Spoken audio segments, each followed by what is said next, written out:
Tuhan, terima kasih bahwa Engkau-lah yang terbaik dalam hidup kami, dan itu sebabnya masa depan kami selalu terbaik karena Tuhan ada di dalamnya.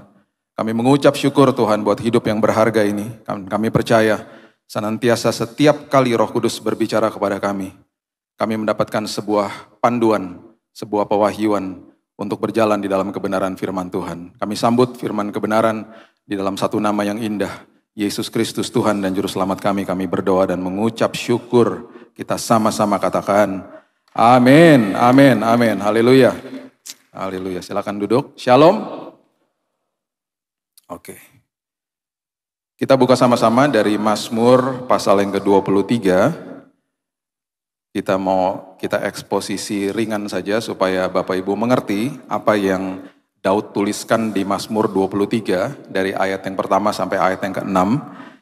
Ini merupakan pewahyuan dari seorang yang hidupnya berkelana dengan Tuhan. Kita sudah tahu, kita sudah pernah bahas di waktu yang lalu bahwa dia pernah di kira-kira usia 19 tahun, dia bangun pagi dan dia tidak pernah tahu bahwa hari itu dia akan berhadapan sama Goliat ketika dia disuruh sama bapaknya untuk mengantar roti sama keju ke kakak-kakaknya yang sedang ada di lembah Elah atau lembah Tarbantin, lembah di mana terjadi pertempuran di antara Filistin dan Israel.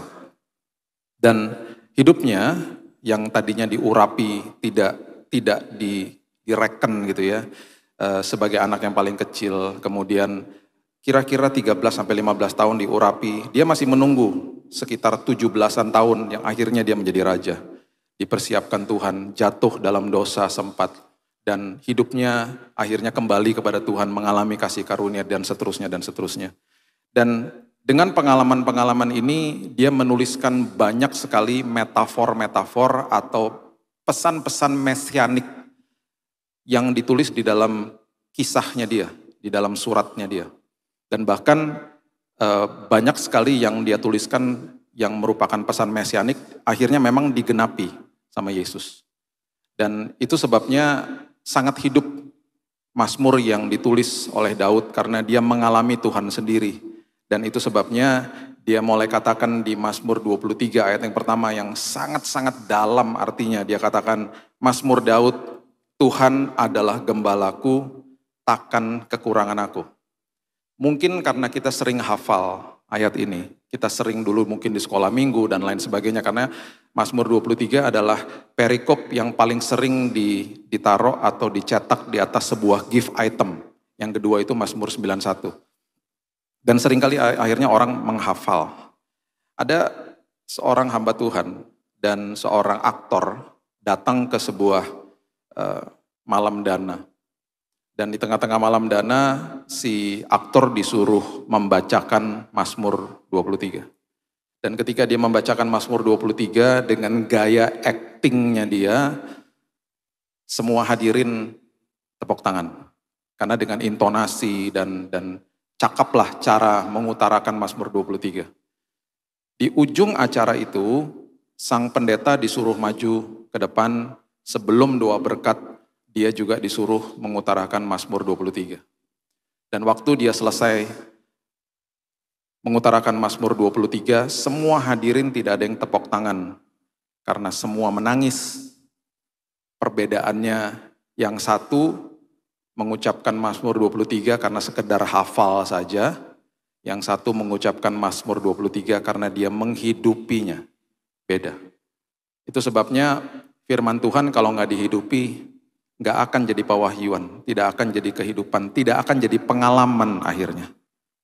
Karena seringkali yang Tuhan mau kita lakukan adalah bertindak dulu, kemudian baru melihat. Seringkali yang di dalam pikiran manusia kita mau melihat dulu baru bertindak.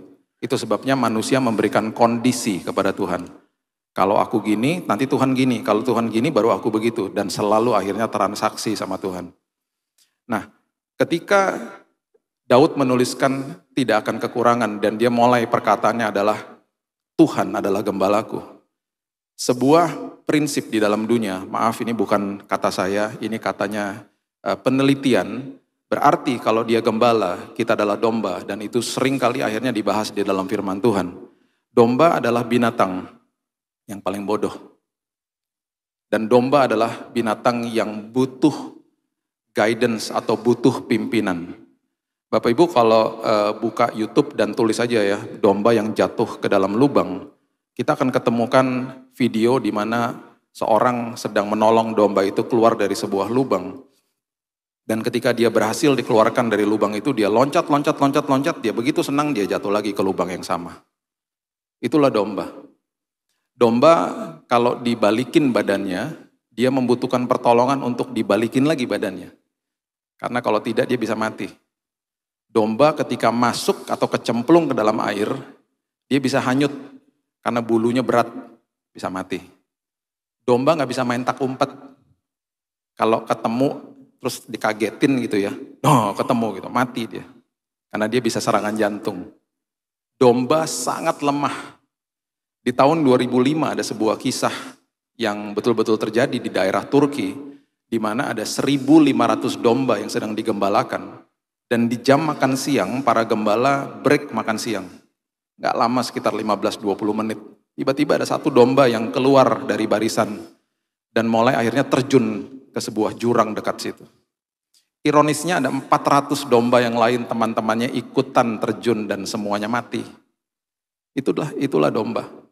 Makanya domba itu harus melekat kepada gembalanya. Dan gembalanya mengatakan bahwa ketika engkau ada bersama dengan aku, engkau tidak akan kekurangan. Ini semuanya dipertajam sama Yesus di perjanjian baru. Ketika satu persatu pengertian-pengertian dia mulai berikan kepada manusia. Salah satu yang sangat luar biasa adalah ketika Yesus mulai katakan bahwa kamu adalah ranting, aku adalah pokok anggur, Bapakku pengusaha. Berarti kalau kita ranting dan kita melekat kepada pokok anggur, apapun yang pokok anggur miliki, saya miliki. Itu namanya akses. Itu sebabnya ketika saya sedang sakit, saya bilang gini, Tuhan aku kan ranting. Tuhan kan pokok anggur. Pokok anggur kan gak punya kanker. Aku gak punya kanker Tuhan. Karena nutrisi yang mengalir ke dalam hidupku adalah kesembuhan. Karena nutrisi yang mengalir ke dalam hidupku adalah kesehatan. Dan aku terima dalam nama Yesus. Makin kita mengerti tentang prinsip kebenaran, doa kita akan terarah dan benar iman kita akan makin kuat. Makanya iman itu sebenarnya sudah dikasih. Nanti satu hari kita bahas. Iman sudah diberikan. Makanya Paulus mengatakan bahwa takarannya sama yang sudah dikasih. Jadi kurang tepat kalau orang-orang Kristen bilang begini, saya nggak punya iman seperti Anda, saya malahan iman saya nggak ada. Gitu. Iman sudah dikasih, takarannya sama ketika kita terima Yesus sebagai Juru Selamat. Iman akan bertumbuh, iman akan makin kuat ketika mendengar firman Tuhan. Iman timbul dari pendengaran akan firman Allah. Kata timbul adalah dikuatkan. Kata timbul adalah kata yang dikokohkan artinya. Sama aja, semuanya dapatnya sama. Cuma ada orang yang gak mau hidupnya dikuasai firman, ada orang yang gak mau dengar firman Tuhan. Ya, itu perbedaannya cuma di situ. Jadi makin mengerti bahwa oh iya ya, saya ini melekat, saya punya akses kepada Bapak saya. Makin merdeka hidupnya. Imannya makin dikuatkan. Itu sebabnya ketika Yesus mulai mengutarakan itu, dia mulai terus mengajarkan manusia. Matius 6 ayat 31 salah satu contohnya. Dia katakan apa? Jangan khawatir ya. Kemudian dia sambung dengan sebuah kata yang luar biasa. Dan berkata, apakah yang akan kamu makan, minum, dan pakai? Itu bicara soal kebutuhan. Jadi kamu jangan khawatir ya, dan jangan berkata. Berkata tuh berarti kan kita berarti nggak boleh ngeluh. Apalagi kalau kita curhat sama orang lain. Aduh gimana ya. Harusnya di dalam apapun kebutuhan kita. Ketika kita ada di persimpangan jalan. Ada dalam sebuah tekanan. Keluarkan kata-kata seperti begini. Tuhan aku tahu bahwa aku punya akses kepada Bapa atas segala Bapa, sumber atas segala sumber. Dan aku percaya Tuhan tepat pada waktunya. Tuhan akan siapkan dan sudah siapkan yang terbaik bagi aku. Mulai belajar mengutarakan kata-kata ucapan syukur. Karena banyak orang dalam posisi berdoa, selagi dia menunggu jawaban doa, banyak orang gugur imannya. Karena nggak diisi sama ucapan syukur, yang diisi sama keluhan. Makanya Yesus katakan, jangan khawatir, ditambahin lagi, dan berkata. Khawatirnya dibahas, berkatanya nggak pernah dibahas. Jangan berkata, udah kamu diam aja, cuma kamu sama aku yang tahu. Gak usah komplain, gak usah kasih tahu orang, udah kamu berdoa aja. Kalaupun satu orang perlu tahu ya pasangan kita, udah kita berdoa bersama, cukup, udah. Gak usah ngeluh-ngeluh kepada siapapun. Itu sebabnya yang namanya akses itu luar biasa. Coba kita lihat ya, Lukas pasal yang ke-15. Ini adalah sebuah contoh yang luar biasa. Nanti kita eksposisi juga tentang anak terhilang ya. Cuma ini yang sangat luar biasa, Lukas 15 ayat 12. Sewaktu si bungsu mau pergi, si bungsu mengatakan begini kepada ayahnya, "Bapa, berikanlah kepadaku bagian harta milik kita." Milik kita itu adalah akses. Yesus lagi ngasih tahu ini loh kepada orang Farisi. Ini perumpamaan. Yesus lagi kasih tahu sama kita bahwa anak bungsu ini mengerti bahwa dia punya akses kepada bapaknya. Ketika dia tinggal di rumah, apapun yang bapak punya itu milik saya. Itu sebabnya ranting melekat kepada pokok anggur. Apapun yang bapak punya, saya punya. Itu sebabnya kemudian dia katakan begini, yang menjadi hakku. Nah loh, tiba-tiba akses dipindahkan kepada kepemilikan. Itu yang salah. Saya nggak mau lagi punya akses, saya mau memiliki. Minta, saya mau memiliki. Lalu ayahnya membagi-bagikan harta kekayaan itu di antara mereka dan dia pergi. Kita sudah tahu ketika dia pergi dia berkekurangan karena habis. Karena prinsipnya tuh selalu begini.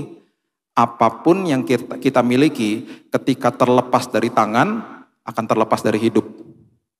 Habis lama-lama. Kalau akses itu beda. Terlepas dari tangan karena punya akses melekat kepada Bapa di surga, supply jalan terus. Apa yang terlepas dari tangan tidak akan pernah terlepas dari hidup. Makanya selalu prinsip firman Tuhan apa? Bersukacitalah kamu di dalam ketika engkau sedang giving, berikan. Jadi saluran berkat. Gak usah hitung-hitungan sama aku. Karena kamu melekat kepada aku. Supply jalan terus. Kalau ketika aku beritahu kepadamu untuk berikan, jangan hitung-hitungan. Komoditas terbesar manusia yang dititipkan sama Tuhan adalah waktu, talenta, dan uang. Itu punya Tuhan, jangan hitung-hitungan. Tuhan bilang jadi saluran berkat. Karena kamu punya akses kepada saya. Itu bukan punya kamu. Kalau kamu merasa kamu memiliki, ya habis lama-lama. Karena kamu melepaskan akses. Itu maksudnya. Dan ini adalah sebuah berita mesianik yang luar biasa. Yang Daud sedang memberitahu bahwa kamu tidak akan kekurangan apapun. Kalau kamu tahu bahwa gembalamu itu agung. Dipertajam sama Yesus berkali-kali. Itu maksud daripada ayat yang pertama. Nah ayat yang kedua, Mazmur 23 ayat yang kedua adalah jantung daripada Mazmur 23. Kalau kita tidak mengerti ayat yang kedua, kita tidak akan mengerti Mazmur 23. Mazmur 23, catat ini baik-baik, jantungnya tuh di ayat yang kedua. Karena ayat kedua mengatakan begini. Ayat yang kedua mengatakan begini. Ia membaringkan aku di padang yang berumput hijau. Ia membimbing aku ke air yang tenang. Wah, kita udah sering baca ayat ini ya, mungkin kita udah hafal. Kata membaringkan adalah kata paksaan. Karena domba itu selalu gelisah. Sana sini, dan mending sana sininya ngerti arahnya, nggak ngerti. Gelisah sana sini, itu domba. Itu perilaku domba. Makanya dipaksa, dibaringkan di padang yang berumput hijau. Sekali lagi, ini sebuah mesianik. Sebuah berita-berita yang luar biasa yang digenapi di perjanjian baru. Nah, waktu masuk ke dalam perjanjian baru, pengertian dibaringkan di padang yang berumput hijau, itu artinya masuk ke dalam perhentian Tuhan. Saya pernah bahas berkali-kali, ya. Saya percaya jemaat Betani sudah mengerti, semua yang ada di perjanjian lama itu serba fisik. Ketika dimasukin ke dalam perjanjian baru, dimasukkan sama Yesus ke dalam sini. Dulu yang sakral gedung, sekarang yang sakral tubuhku adalah bait Allah. Dulu yang sakral pengorbanan, sekarang yang sakral ketaatan. Semua dimasukin sini. Dulu yang sakral sabatnya, ritualnya. Bahkan dimentahkan akhirnya sama Yesus. Dia mengadakan mujizat sengaja di hari sabat. Di depan para ahli agama. Dan akhirnya dipertajam ketika masuk ke dalam kitab Ibrani. Coba lihat, Ibrani pasal yang keempat, ayat yang ke-11. Ini arti daripada sabat yang sebenarnya. Jadi percuma kalau kita masuk ke dalam sebuah gedung gereja, kita beribadah di hari Minggu, kalau ini kita nggak lakukan. Akhirnya kita keluar dari gedung gereja percuma. Karena apa? Ini yang dimaksudkan daripada dibaringkan di padang berumput hijau. Ibrani 4 ayat 11. Karena itu, baiklah kita berusaha. Kata berusaha adalah spudetso, lakukan dengan segera. Untuk masuk ke dalam perhentian itu. Supaya jangan seorang pun jatuh karena mengikuti contoh ketidaktaatan itu juga. Ayat ini maksudnya gini, kamu harus setiap hari ya masukkan, bicara sama Tuhan, minta sama Tuhan, dan terima daripada Tuhan semua damai yang Tuhan sudah wariskan buat hidupmu. Jadi pikiran dan hati masuk dalam perhentian Tuhan. Bahasa Inggrisnya rest, istirahat di dalam Tuhan. Bukan dari pekerjaan, bukan dari karya yang kita lakukan tiap hari, bukan. Kita bisa sibuk besok, kita bisa sibuk minggu depan, tetapi pikiran dan hatinya ada di dalam damai Tuhan. Itu maksudnya. Kalau itu ada di dalam damai Tuhan, dikatakan seorang tidak akan jatuh mengikuti contoh ketidaktaatan. Maksudnya mengambil keputusannya benar akhirnya. Ada buktinya, di Mazmur ada, sebentar kita baca. Jadi kalau pikiran dan hatinya masuk ke dalam damai Tuhan, gak bisa dibohongin sama iblis. Wow, ini luar biasa karena ini juga sudah diberikan sama Yesus. Ini yang saya katakan kenapa Mazmur 23 itu sangat mesianik. Mesianik itu artinya digenapi sama Yesus. Yang kita tahu selama ini, yang kita sering bahas adalah yang ditinggalkan sama Yesus sebelum dia naik ke surga, dia wariskan yang namanya Roh Kudus. Betul. Tetapi kita lupa bahwa setelah Roh Kudus diberikan, ada yang namanya damai sejahtera diberikan dalam hidup kita. Coba baca sama-sama saya, Yohanes pasal yang ke-14, dimulai daripada ayat yang ke-26 dulu, coba lihat. Yohanes 14 ayat yang ke-26 mengatakan begini. Ya, ini ayat yang mengatakan tentang Roh Kudus. Yohanes 14. Tetapi penghibur, yaitu Roh Kudus. Penghibur, yaitu Roh Kudus. Ya, yang akan diutus oleh Bapa dalam namaku, dialah yang akan mengajarkan segala sesuatu kepadamu dan akan mengingatkan kamu akan semua yang telah kukatakan kepadamu. Itu Roh Kudus sudah dikasih. Kita paham ayat ini. Ayat 27, ini yang kenapa nggak pernah dibahas. Ayat 27 mengatakan dengan jelas, mengatakan begini, damai sejahtera kutinggalkan bagimu. Damai sejahtera kutinggalkan bagimu. Karena Yesus tahu bahwa kita akan melihat masalah. Dan kita nggak akan lihat Tuhan secara fisik. Aku tinggalkan ya damai sejahtera. Damai sejahteraku kuberikan kepadamu dan apa yang kuberikan tidak seperti yang diberikan dunia kepadamu. Damai yang dunia berikan adalah damai setelah badai selesai. Damai yang aku berikan adalah damai selagi ada badai. Beda ya. Itu sebabnya dia lanjutkan lagi. Jangan gelisah dan jangan gentar ya hatimu. Nah, ini akhirnya menjadi salah satu doa saya di pagi hari. Saya serah terima sama Tuhan semua kekhawatiran saya dan saya tukar dengan damai sejahtera. Supaya hari itu saya tidak akan masuk ke dalam yang tadi dikatakan contoh ketidaktaatan, masuk ke dalam sebuah keputusan yang salah. Karena dibohongin sama iblis. Buktinya di mana? Coba lihat 1 Petrus pasal yang ke-5 ayat yang ke-7, coba lihat. 1 Petrus pasal yang ke-5 ayat yang ke-7 sampai 8. Firman Tuhan katakan gini. Serahkanlah segala kekhawatiranmu kepadanya sebab ia yang memelihara kamu. Ini doa saya. Tuhan, serah terima ya. Walaupun aku belum merasa khawatir hari ini, aku serah terima. Aku serahkan kekhawatiranku, tukar sama damai yang engkau sudah berikan kepadaku untuk hari ini. Oke? Supaya apa? Perhatikan ayat 8. Sadar dan berjaga-jaga. Kalau kita sudah lakukan itu, kita berarti sadar dan berjaga-jaga. Lawanmu si iblis berjalan keliling seperti singa yang mengaum-ngaum. Apakah dia singa? Bukan. Dia seperti singa aja, berusaha menjadi singa yang menakutkan. Berusaha mengaum-ngaum, dia nggak bisa ngapa-ngapain, dia hanya bisa mengganggu pikiran dan hati kita. Itu sebabnya masuk ke dalam perhentian Tuhan, masuk ke dalam damai sejahtera Tuhan. Karena apa? Kalau tidak, ini yang terjadi. Dia mencari orang, dia mencari orang, dia mencari orang Kristen yang dapat ditelan. Ditelan sama apa? Sama kebohongannya dia setiap hari. Berarti ada orang-orang yang tidak dapat ditelan sama kebohongan iblis. Siapa? Jemaat Betani Nginden. Gak dapat ditelan. Kenapa? Karena tiap hari bangun pagi ngomong gini, Tuhan serah terima ya Tuhan, semua kekhawatiranku aku serah terima.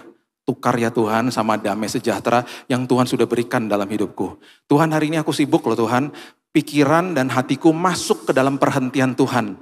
Rest in you, masuk ke dalam damai sejahtera Tuhan. Itu sebabnya Tuhan, karena pikiran dan hatiku masuk dalam perhentian Tuhan, mau dibaringkan di padang berumput hijau.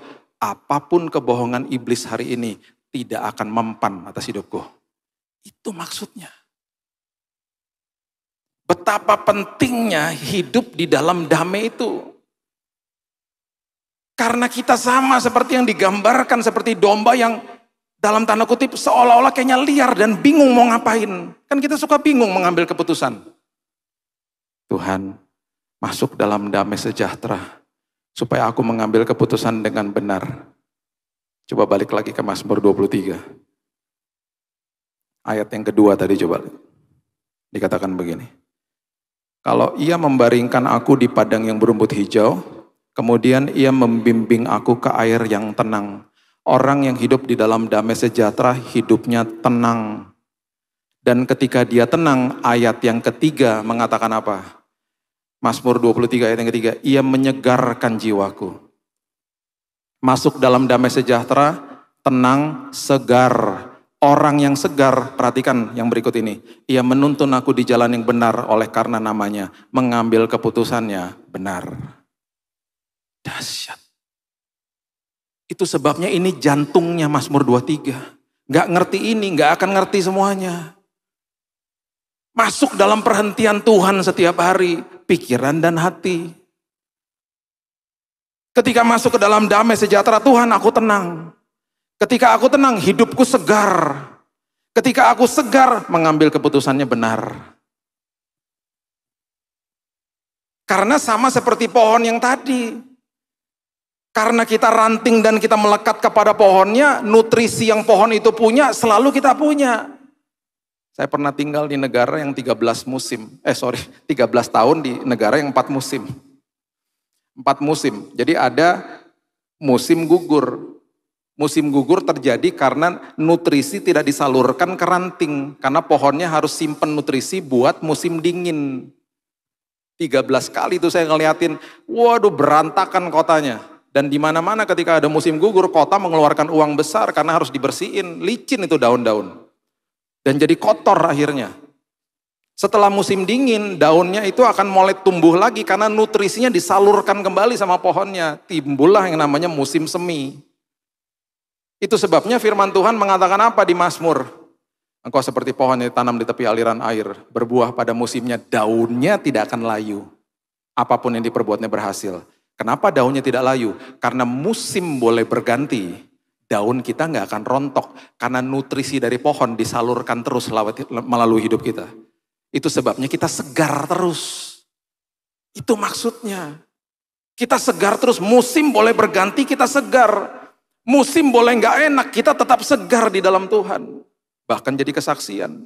Kok beda ya kamu ya? Kok matamu beda ya? Kok cara berbicaranya beda ya? Segar soalnya di dalam Tuhan. Karena akses, nutrisinya jalan terus. Nggak akan kekurangan satu apapun kok. Luar biasa. Daud ini menulis, Mazmur ini nggak main-main. Dia mendapatkan pewahyuan khusus dari sorga. Dan digenapi oleh Yesus. Baru setelah kita mengerti ini, kita ngerti ayat 4. Karena ayat 4 paling mengerikan. Ayat 4 mengatakan apa? Sekalipun aku berjalan dalam lembah kekelaman, aku tidak takut bahaya. Sebab engkau besertaku, gadamu dan tongkatmu itulah yang menghibur aku. Bahasa Inggrisnya, though I walk through. Jadi aku cuman lewat sebenarnya di dalam lembah kekelaman. Bahasa Inggrisnya apa? The valley of the shadow of death. lembah bayang-bayang maut. Daud lagi kasih lagi pewahyuan kepada kita, tenang ya, kamu lagi lewatin lembah bayang-bayang maut, cuman lewat loh, gak berdiam di situ, lewat tok. Terus dia kasih tahu, dinamakan lembah bayang-bayang maut. Kenapa bayangan? Karena bayangan tampaknya selalu lebih besar daripada aslinya. Sama seperti tadi, seperti singa yang mengaum-ngaum. Jadi iblis suka membesar-besarkan masalah, makanya banyak hoax. Kemudian Daud lagi kasih tahu juga sama kita, tenang ya, bayangan gak akan bisa melukai kamu. Gak ada berita bapak-bapak meninggal karena ditabrak bayangan truk, gak ada. Gak ada, bayangan gak bisa melukai dirimu. Terus kemudian dikasih tahu lagi, maksudnya apa? Kenapa itu lembah bayang-bayang maut? Karena walaupun segelap apapun, kenapa ada bayangan? Berarti ada cahaya di situ.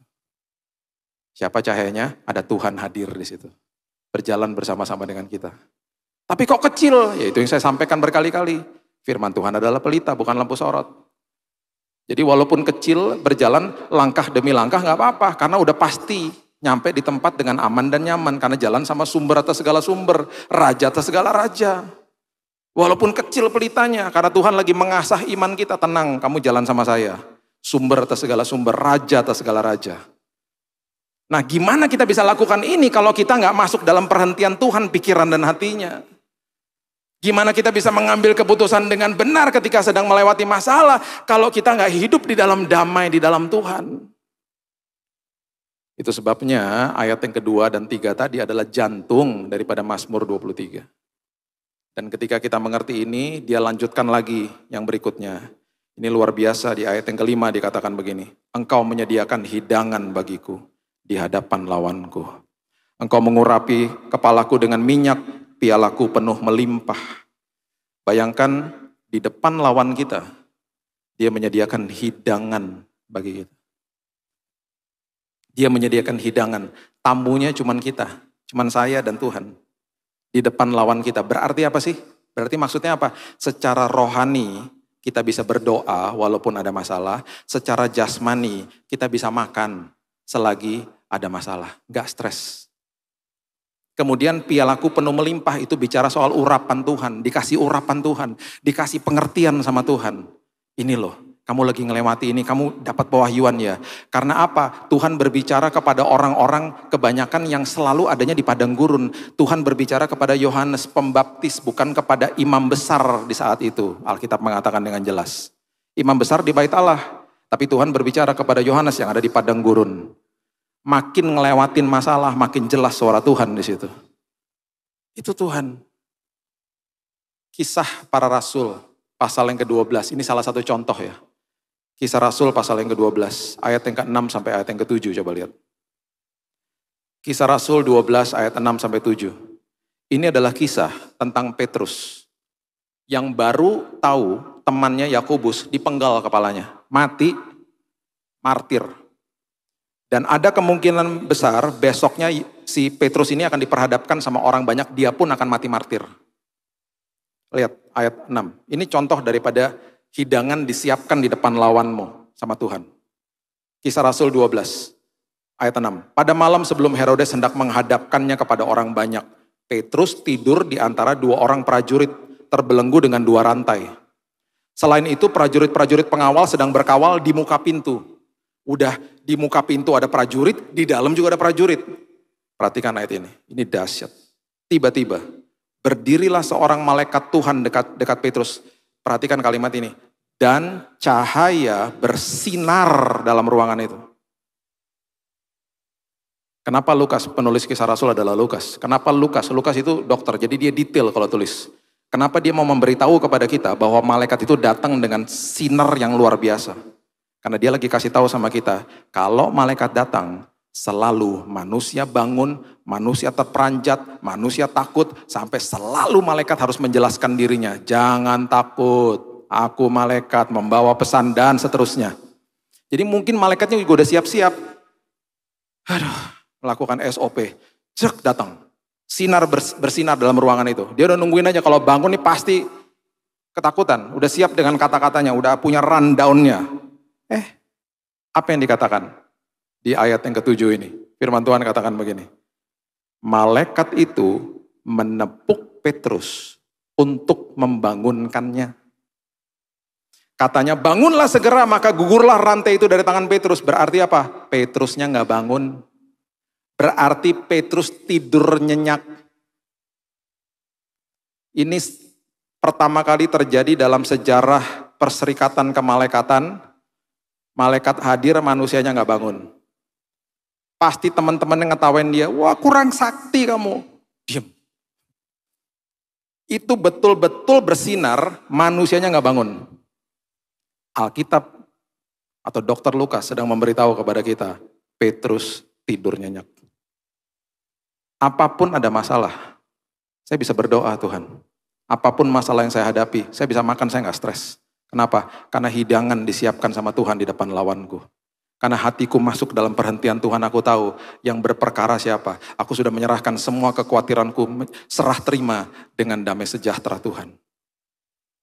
Dan pada akhirnya, Daud menuliskan ayat yang terakhir ini, dia katakan begini, kebajikan dan kemurahan belaka akan mengikuti aku seumur hidupku, dan aku akan diam dalam rumah Tuhan sepanjang masa. Aminkan ayat ini.